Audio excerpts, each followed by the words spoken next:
예, 마켓 시그널입니다. 주 초반에 한국투자증권 법인금융센터 장용혁 팀장님 만나고 있습니다. 팀장님 어서 오십시오. 네, 안녕하세요. 오늘 화요일인데 예, 뵙게 돼서 네. 기쁩니다. 요즘 뭐 시장 흐름이야 그렇지만 종목도 뭐 찝으시면 그냥 확확 올라갔고요. 장이 좋은 거지 뭐. 네. 예, 일단 그 지난 금요일날 제법 조정을 받았는데 여전히 최근에 몇 주 말씀하신 것처럼 방향성에 대한 고민은 하지 않아도 되는 걸까요? 뭐 지난 금요일날 30피 빠졌잖아요. 네. 거래소 기준으로 봤을 때. 이게 얼마 만에 빠진 건지 한번 쉬어 보셨나요? 이 마이너스가 얼마 만에 나온 건지? 한 7, 8일 정도 됐나요? 거래소 기준으로는 10거래일 만에 10거래일, 네. 조정받은 거예요. 그러면 그 이전에 이제 10거래일 이전에도 살짝 스크래치 난 거 빼면 상승세가 그만큼 길었다는 얘기입니다. 이게 달도 차면 기우는 법인데 한번 이렇게 열흘 동안 내리달렸으면 다리가 아플 만도 해요.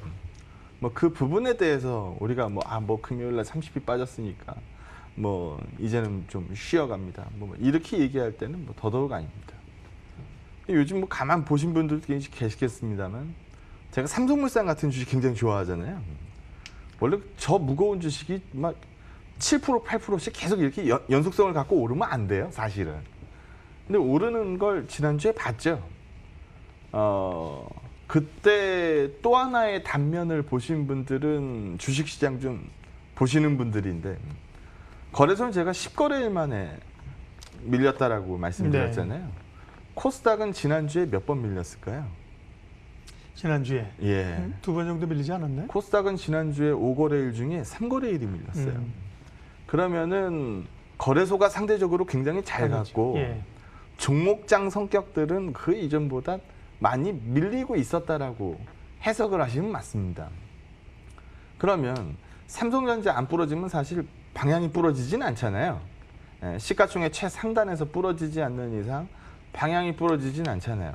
지난 금요일 같은 때도 보게 되면은 사실 뭐 2차 전지도 크게 조정받았고 뭐 날아가던 삼성생명, 삼성물산도 뭐 크게 조정받았고 지수가 30피 빠지는데도 뭐 예를 들어서 뭐 삼성전자, SK하이닉스가 뭐 똑같이 3%, 4% 이렇게 쭉쭉 밀려났다.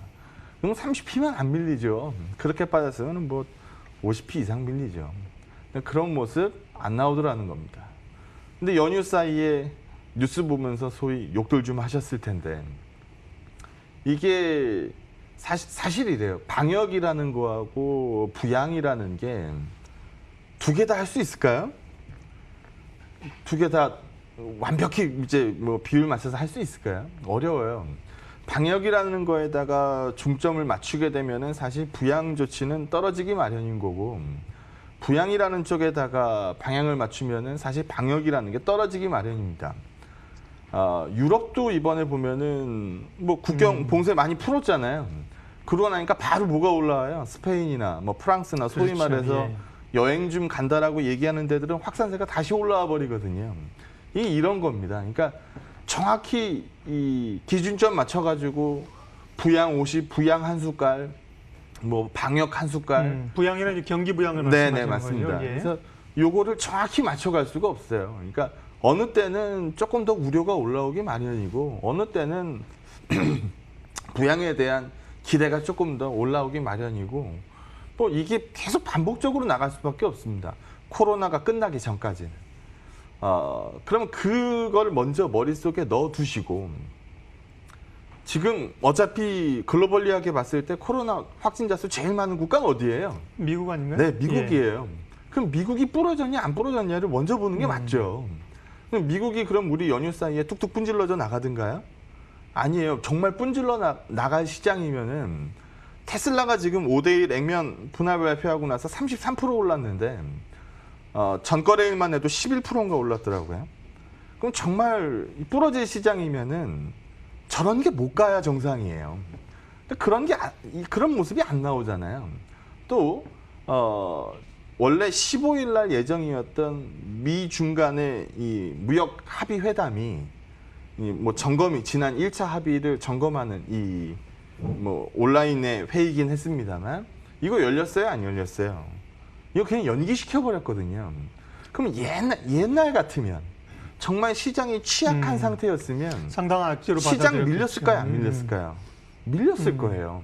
근데 안 밀리더라는 거죠. 그래서 뭐 지난 연휴 사이에 뭐 월요일 날 문 열면 또 어쩌지 막 이 생각을 많이 하셨을 텐데, 물론 오늘 장 초반에 이제 우려감들을 일정 부분 반영할 수는 있습니다. 반영할 수는 있는데 속도가 빨랐다는 거에 대해서 어느 정도 이 고민이 표출될 수는 있어도 방향을 분질러 먹는 이슈는 나오기 어려운 국면이다. 우리가 먼저 빠지지는 않거든요. 그러면 글로벌 선두 증시에서 지금 뭐 코로나 재확산세 안 나오는 국가 하나도 없고요. 미중 마찰이 뭐 굉장히 격화되고 있는 상황인 거고, 미 5차 부양책은 이렇게 하다 보면은 뭐 유야무야 지나갈 수도 있을 것 같은데 시장이 충분한 내성을 갖고 있는 상황이거든요. 그래서 이런 국면에서 연휴 사이에 우리 뉴스만 보고 냅다 집어던지는 이 결정을 내리기에는 조금 어렵지 않나라고 판단합니다. 자료 보고 이제 종목 얘기를 좀 하도록 하죠. 예. 제목에도 적어놨는데 금요일 날 증시 조정이 충분히 뭐 니는 먹었으니까 이게 자연스럽지 나는 못 먹어서 이게 자연스럽지 않다라고 말씀하실 수도 있겠습니다만, 어차피 주식은 뭐 목요일 날 사서 금요일 날 파신 분들이 아니라고 한다면 어차피 끌고 가기 마련입니다.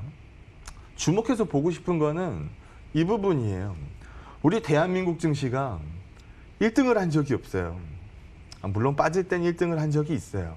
올라가는 증시에서 1등을 한 적은 없어요. 근데 8월 증시는 너무나 퍼포먼스가 명확해요. 한국 증시가 제일 잘 올라갑니다. 물론 거래소 기준이긴 합니다만. 근데 그럴 수밖에 없었던 게 뭐 중소형주 날라가, 뭐 대형주 날라가, 뭐 옐로우 칩 날라가, 뭐 요즘 뭐 찍으면 날라가잖아요. 이건 이 주식을 잘하는 게 아니고 시장이 좋은 거죠. 그러니까 뭐 웬만한 거 찍으면 올라가는 시장이었다는 얘기예요. 그리고 하나 좀 걱정되는 거는 여기서 보시는 것처럼 이게 머문 거래일수를 나타내는 건데, 지수대에서 뭐 2000포인트대에서 뭐 그 밑에서 워낙 오래 고생했으니까 워낙 오랜 기간 고생했으니까 뭐 짧게 넘어간 거 뭐 얼마든지 오케이. 근데 2100대에서 우리 얼마나 오래 고생했어요? 그 시간이 있었다. 굉장히 오랜 기간 고생했단 말이에요. 근데 2200P를 그래도 나름 굉장히 짧게 넘어갔어요. 근데 이것도 우리가 속도에 대해서는 조금 이제 고민을 하는 국면이었는데, 그 위로는 너무 짧아요, 지금. 2300P에서 머문 기간이 정말 며칠 안 되고요. 며칠이 뭐야? 뭐 3거래일인가 밖에 안 되니까. 뭐 2400은 사실 뭐 찍어본 지 얼마 안 됐으니까 30포인트 우리가 금요일에 내뱉었으니까 뭐 할 말은 없습니다만 정말 짧아요. 그러니까 어느 정도 쌓이는 기간이 없었어요. 물론 급락 이후에 회복되는 국면을 오랜 기간 거쳤었고, 그 기간 동안에 우리가 상승 에너지가 응축되면서 표출되는 흐름일 수도 있겠습니다만, 원래 반에서 30등 하다가 갑자기 뭐 2, 3등 하면 선생님은 의심하기 마련이거든요. 속도 면에서는 얘기가 나올 법한 시점이에요. 그럼 그런 부분들을 지난 금요일 날 반영했습니다라고 읽으면 큰 무리 없다라고 표현하면 될 것 같고요. 제가 ADR을 간혹 이제 RSI를 이제 가끔 말씀 많이 드리는데 이게 상대 강도거든요. 그러니까 쉽게 말씀드리면 이게 오른 거 합치고 빠진 거 합친 거에다가 오른 게 얼마나 영향을 미쳤나를 보는 상대 강도 지수라고 보면 돼요. 그러니까 얼마나 탄력적으로 올랐나를 보여주는 지표라고 볼 수 있죠. 이 70 넘어가면 사실 뭐가지에 찬 거거든요. 근데 과거에도 보게 되면은 뭐 여기 보시는 것처럼 70 넘어가는 종목 비중수가 뭐 요 정도 왔을 때 한 15% 왔을 때 증시가 좀 뭐가지에 차 하더라. 뭐 그 위치는 지금 현재 와 있는 상황인 거고요. 퍼포먼스 갭으로 봤을 때 대한민국이 S&P보다 잘 나가는 이 퍼포먼스 갭이 뭐 많은 분들 다 아시겠습니다만 이게 가봐야 얼마나 가겠어요. 원래 어디가 더 잘 나가야 정상이에요. 이제까지는 미국 시장 미증시가 잘 나가야 정상이에요. 그 지수의 퍼포먼스 성과를 그렇죠? 얘기하는 거죠. 네. 근데 지금 퍼포먼스가 S&P 대비해서 코스피 퍼포먼스가 더 강하다. 워낙 좋더라는 거죠. 그래서 이 속도에 대해서는 고민을 하는 시점이 맞는 것 같아요. 이 고민에 대해서 여러 가지 노이즈들이 끼는 뉴스가 뭐 연휴 사이에 나왔던 거고, 뭐 갖다 껴붙일 얘기가 많잖아요. 속도도 빨랐고, 뭐 코로나 재확산세도 있고, 뭐 많잖아요. 그래서 이런 부분들로 시장이 고민할 수도 있겠다라는 생각은 해요. 하지만 부러지는 시장이다 이렇게 읽기에는 너무나 그 백데이터가 약하더라는 거죠. 부러질 것 같았으면 미증시가 저렇게 못 갔을 거고, 미중 얘기가 저렇게 흘러나오는 와중에 떨어지지 않았을 이유도 없고, 이걸 먼저 봐야지 연휴 사이에 우리 뉴스 분리했으니까 오늘 우린 빠질 거야. 뭐 물론 오늘 밀릴 수는 있죠. 밀릴 수는 있지만 밀린 자리가 속도에 대한 고민으로 내뱉은 건지 아니면 방향에 대한 고민이 생기면서 내뱉어진 건지 여기에 대해서는 분명히 구분을 해야 되는데, 제가 보기엔 여전히 방향에 대한 고민을 얘기할 시점에 대한 증거 자료들은 아직 없지 않느냐. 그러면 포트폴리오 전략에서 우리가 뭐 대형주들 쪽으로 많이 근접해 있는 상황이니까 이 퍼포먼스를 끌고 나가는 데는 큰 무리가 없을 것 같다라는 판단을 말씀드립니다. 예, 이어서 투자 아이디어 살펴보겠습니다. 섹터하고 종목 얘기할 텐데요. 장이 좋으니까 함께 올라간다고 겸손하게 말씀하셨지만 최근에 말씀하신 종목들이 뭐 그렇게 말씀하시기에는 워낙 말씀하면 가파르게 오른 것들이 많아서요. 네. 예, 이번 주 투자 아이디어 좀 정리해 주세요. 네. 일단 지난주에 뭐 이 방송국은 이런 걸 좋아하나 봐요. 그러니까 네. 종목을 종목을 몇 개 찝어주는 게 표를 네. 딱 만들어 주더라고요. 아, 그럼 시각적으로 너무 잘 보이잖아요. 그러면 제가 좋아하는 거 뭐 땡땡땡땡 그쵸? 네. 그러면 요거 사면 되는 건가? 이런 걸 시각적으로 많이 좋아하시는 것 같은데 여기 또 만들어 주셨길래 네. 네, 저는 이런 표를 만든 적이 없습니다만 네. 네, 여기 보면 삼성전자가 지금 현재 퍼포먼스가 좋아요, 나빠요? 주가요? 아니 뭐 좋진 않아요. 네. 네. 뭐 하이닉스에 비하면 좋아요. 그렇죠. 근데 하이닉스에 비하면 삼성전자가 좋다는 얘기는 삼성전자보다 하이닉스 탄성이 좋을 때는 반도체가 좋은 게 맞아요. 근데 지금 하이닉스보다 삼성전자가 좋거든요. 그럼 이건 지수 게임이라는 얘기입니다. 근데 그 옆으로 서 있는 삼성바이오로직스 지난주에 퍼포먼스 어땠어요? 좋았죠? 매우 좋았어요. 네.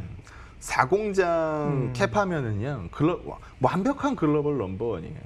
그러면 이 CMO 사업이라는 거를 한번 들여다봐야 되는데, 우리 팹리스 업체들하고 파운드리를 예를 들어도 설명이 가능할 것 같아요. 네. 팹리스 애들은 딱 뭐만 있어요? 설계만 하는 거죠. 설계만 네. 해요. 생산 아이디어만 있어요. 파운드리 애들은 뭐만 있어요? 생산 공정만 있다. 해요. 네. 이런 CMO도 뭐 딱 맞아 떨어지지 않을 수는 있겠습니다만, 뭐 글로벌 바이오 신약 누가 만들어요? 네. 삼성바이오가 만들어요? 삼성바이오가 만드는 거 아니에요. 그러면 뭐 굴지에 뭐 이 글로벌 제약사들이 만들어요. 네. 바이오사들이 만들어요. 그럼 얘네들이 대량 생산을 딱 찍으려고 가면 시설이 있어요, 없어요? 없어요. 그럼 위탁 생산 들어갈 수밖에 없죠. 거기에 넘버원이라고 보시면 됩니다.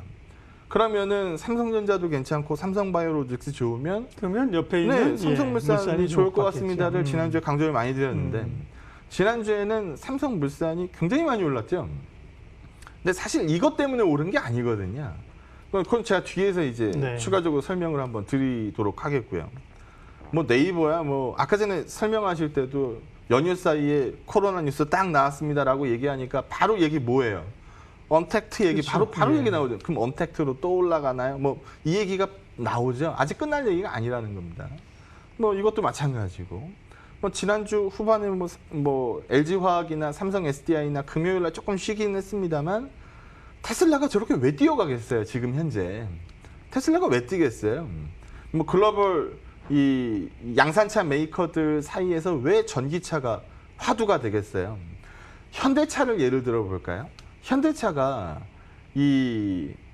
사실 대한민국 제조업의 뭐 간판 주자라고 봐도 뭐 과언이 아닐 텐데, 삼성전자는 기술력으로 뭐 어느 정도 커버가 됩니다. 뭐 성장주 뭐 어쩌게 얘기하지만, 현대차를 우리 이제까지 성장주라고 보는 사람들은 없었잖아요. 사실 그렇지 않나요? 네. 현대차를 우리가 그렇죠. 언제부터 성장주로 봤다고? 전통주, 네, 경주주로 봤는데. 전통 제조업으로 봤단 말이에요. 네, 근데 전통주의 네. 성장성을 그 안에 감추고 있다. 근데 차트 한번 보여주실까요? 현대차 최근 차트 한번 보여주세요. 네.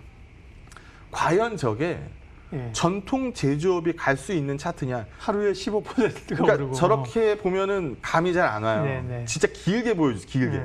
길게 한번 보여주면 얘는 네. 진짜 10만 원 밑에서 깔딱깔딱거리고 막 숨이 헐떡거리던 애들이 지금 갑자기 이 더블값 찍는 이 국면이 과연 제조업에서 올 수 있는 거냐? 못 와요. 그럼 뭔가 내용이 바뀐 거예요. 뭐가 바뀌었을까요?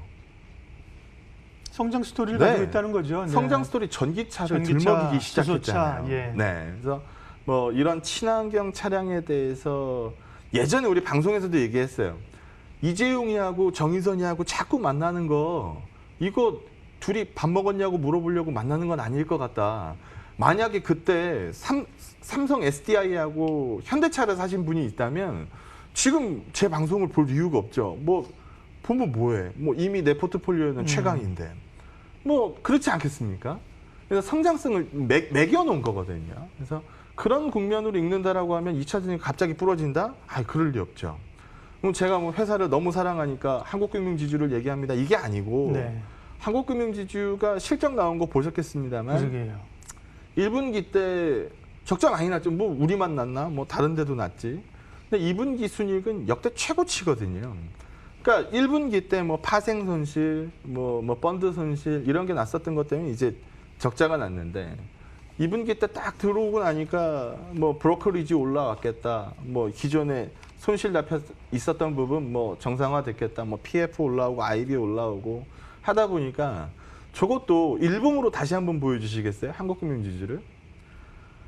이것도 쬐깐한 증권사가 아니잖아요. 쬐깐한 증권사가 아니기 때문에 저게 저렇게 날아갈 수가 없어요, 사실.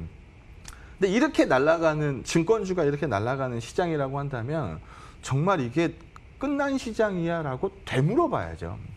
에이스테크 지금 뭐 요즘에 워낙 많이 가격이 올랐으니까 네. 변동성이 좀 커지기는 했어도 이거 밑으로 낮아빠지진 않거든요. 그러면은 저 정도 움직였으면 조정값 나오는 건 당연해요. 네, 당연해요. 그래서 뭐 성장 스토리가 부러진 이 종목도 아니니까. 그럼 이렇게 끌고 왔으면은 행복했겠죠. 네. 그러니까 이거는 제가 잘한 게 아니고 시장이 이렇게 좋았던 거를 말씀드리는 거고. 요 표를 하나 보시면, 근데 요즘에 재밌는 현상이 나오는데 요즘 금리가 오르게요, 빠지게요? 국내요? 아니 뭐 글로벌리하게 봤을 때 요즘 금리가 더 이상 안 빠져요. 그러면 요럴 때 투자 아이디어 내라 그러면은 뭐 사시는 분이 주식 좀 보는 사람이에요. 금융주? 은행, 증권, 뭐 이런 예. 금융주 쪽으로 그러면 더 이상 믿질 것도 없네라고 뭐 NIM 뭐 얘기하면서 조금씩 이제 포트폴리오 늘려가시는 분들이 주식 잘하는 거예요. 여기 한번 보시게 되면 금리가 최근에 더 이상 빠지지 않아요. 그렇게 하다 보니까 미증시가 요즘 물론 나스닥의 주도력이 크긴 합니다만 다우지수가 나스닥보다 양호한 날들이 종종 많이 나오거든요. 그리고 옆에 이제 물가 얘기도 나와 있는데 물가는 기대가 죽어 있을 때는 절대 오를 수 없는 게 물가예요. 왜냐하면 내가 오늘 소비하는 거하고 소비를 이연시키는 거하고 뭐 이거의 제일 큰 차이는 뭐예요? 축적이거든요. 내가 진짜 머리 감다가 지금 갑자기 샴푸가 떨어졌어. 그럼 빨리 나가서 사와야죠. 지금 당장 써야 되니까. 물론 뭐 난 비누로 감을게요. 뭐 그럴 수도 있겠습니다만 이런 대체재 수요를 제외하고 나서 보면 떨어지면 사는 거. 이거는 정말 말 그대로 저스트 딱 맞춰서 쓰는 겁니다. 근데 우리가 그냥 쇼핑 쭉 돌아다니다가 이거 지난번에 뭐 나 정말 잘 썼는데 이거 또 좀 싸게 나왔네. 나 이거 더 사놔야겠다. 이렇게 할 수 있는 거. 이거는 그 유효 소비들이거든요. 그러니까 이런 것들을 만들어낼 때 나올 수 있는 그림이 물가 데이터입니다. 근데 물가가 튄다는 얘기는 경기에 대한 기대감이 살아있다는 얘기거든요. 그래서 이런 부분들로 읽을 때는 방향에 대해서 뭐 여전히 고민을 하기가 좀 어렵습니다라는 부분 말씀드리는 거고, 뭐 전 페이지로 넘어가서 삼성물산 얘기를 마저 좀 해보죠. 예. 삼성물산 얘기에 이제 지나서 이제 다른 종목 얘기를 할 텐데. 왜 그랬는지 한번 생각해 보자고요. 저 무거운 삼성물산이 왜 8% 이틀 막 이렇게 올라갔을까? 왜 삼성생명 저 무거운 주식이 왜 장중에 상한가 칠 것 같은 불길한 예감이 들었을까? 이런 부분들 한번 생각해 보죠. 원래 지금 보험사가 보유한 주식 한도는 이 총 자산의 3%로 제한을 두고 있어요. 그러니까 3% 룰이라고 부르죠. 근데 이거를 말장난 같을 수 있는데 이 3% 룰에 계산하는 이 가격을 이 타서 보유 한도를 주식 한도를 취득 원가로 읽었냐 시가 평가로 읽었냐 가지고 딴지를 걸기 시작하면 내용이 정말 많이 달라집니다. 그럼 이제까지 삼성물산은 삼성전자 지분을 들고 있을 때 뭘로 읽었다는 얘기예요? 취득 원가로 읽었다는 얘기예요. 그럼 취득 원가 그거 얼마 될 것 같아요? 얼마 안 되겠죠. 그렇겠죠. 네, 옛날에 샀으니까. 네. 네. 지금 현재 삼성생명이 갖고 있는 삼성전자 지분이 8.5%입니다. 단일 주주로서는 최대죠. 이게 시가로 따지면 30조예요, 30조. 근데 이거를 발의한 대로라고 한다면 지금 취득 원가를 읽으면은 맥스가 9조 정도 되거든요. 9조 정도. 그러니까 3% 룰에 맞춰서 읽어보세요라고 하면 9조예요. 지금 현재 30조란 말이에요. 그럼 어떻게 해야 돼요? 남은 21조를. 21조는 누군가에게 팔아야 된다. 네, 팔아야 돼요. 여기까지는 뭐 어느 정도 가능성이 있는 얘기. 네. 그럼 이제 삼성생명 주주 입장에서 한번 읽어볼까요? 네. 삼성생명 주주는 뭐라 그래요? 팔아서 배당 주세요라 그래요. 그렇죠. 뭐 줄지 안 줄지는 뭐 삼성생명한테 물어봐야 되는 거고 팩트만 얘기를 우리 한번 해보도록 하죠. 그러면 삼성생명이 들고 있는 삼성전자 주식을 호공에 팔아요? 시장에다 그냥 시장 서 있는 매수 물건에다 팔아요? 그렇게 팔 리가 없죠. 누군가가 사줘야 됩니다. 계열사가 사줄 걸로 보여져요. 누가 사줄 것 같으세요? 누가 살까요? 네. 물산이 사겠죠. 네. 가능성이 높죠. 네. 뭐 산다고 하면 안 되고. 삼성물산이 살 것 같아요. 네, 네. 삼성물산은 유보에 쌓여있는 돈이 있죠. 물론 이걸로 다 못 네. 사요. 갑자기 어느 날 21조, 20조를 만들어낼 수 없으니까요. 바이오를 좀 팔고 그쵸. 또 산다. 예. 네. 그래서 그 스토리를 만들어내는 게 삼성바이오로직스를 좀 팔아서 네. 삼성물산을 좀 살 것 같다. 지난주 후반 시세 보면 알아요. 네. 삼성바이오로직스가 삼성물산 날아갈 때 좀 3%, 4% 빠지고 왜 이 시세가 나오는지를 충분히 이해할 수 있는 대목이거든요. 네. 결론은 뭐예요? 삼성전자의 지배력은 삼성물산이 높아질 수밖에 없다. 제대로 된 지주사로 갈 수밖에 없다. 라는 스토리를 쓰게 될 거라는 겁니다. 그럼 이 스토리는 뭐 어느 날 갑자기 바뀌지 않을 거고요. 네. 지난주에 저희가 이제 안 계실 때 제가 호텔 신라를 예전에 한번 제가 예. 뭐 다른 종목 제시하듯이 한번 했는데 날아가는 종목만 넌 하냐? 그 네. 밑에 있는 거 좀 사줘봐. 그래서 골랐던 게 예. 삼성 이제 호텔 신라였습니다. 호텔 신라 지난주 흐름 한번 볼까요? 여기 네. 한번 보시면 제가 8월 10일 날 방송했으니까 뭐 그날 조금 뭐 안 나오고 그 다음에 이제 화, 수, 목 금요일 날 그 아사리 판때기에서도 상승을 보이는 걸로 보면 뭐 괜찮은 것 같아요. 예. 이거 뭐 눌림 기다리시는 분들 굉장히 많을 것 같고요. 뭐 스토리 갖다 붙이는 거는 전 뭐 시진핑이 갑자기 뭐 와가지고 뭐 선물을 줄 겁니다. 이 스토리로 얘기하는 건 아닌데 시장에서는 이 스토리 얘기를 많이 하죠. 근데 제가 지난주에 힘줘서 말씀드렸던 건 다른 대목이었거든요. 이거보다 더 안 좋을 것도 없잖아 라는 논리였습니다. 그래서 밑단에서 이렇게 거래량이 뭐 20만 주 터지다가 갑자기 뭐 50만, 70만, 280만, 200만 이렇게 터지면 누군가 이제 움직이기 시작했다는 소리거든요. 이런 것들을 골라도 재미를 볼 수 있다. 방향이 부러졌으면 이런 얘기 안 할 텐데 아직 그런 모습 별로 없어 보이고 공매도 이건 뭐 연장 쪽으로 가닥이 좀 잡히는 것 같아요. 그러게요. 공매도 금지 연장 쪽으로 이제 가닥이 좀 잡히는 것 같으니까 이 뉴스만 결정이 돼도 시장에서는 또 한 번의 고민거리가 사라질 것 같습니다.